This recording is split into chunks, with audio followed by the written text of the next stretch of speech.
How's it going? Randy here, Two Feathers Woodworking. Hey, just want to give you a quick update about who we are and what we're doing. Who we are a Native American owned company here in Oklahoma.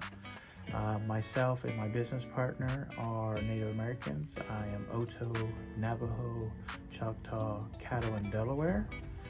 My business partner is Chickasaw. And our apprentice that we have, well, he's from New Mexico. He told me his tribal affiliation, but I don't remember. I'm sorry, Caleb. But what we do is we are making Native American cedar boxes for ceremony and regalia purposes.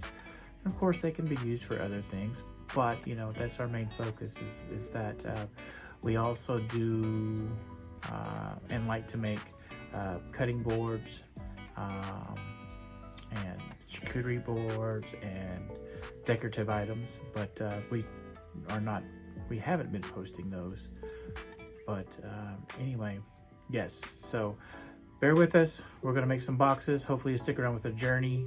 We'll post short videos, shorts to YouTube, Instagram, Facebook, TikTok. So yeah, stick around and wait and watch. You guys have a good one. Good night.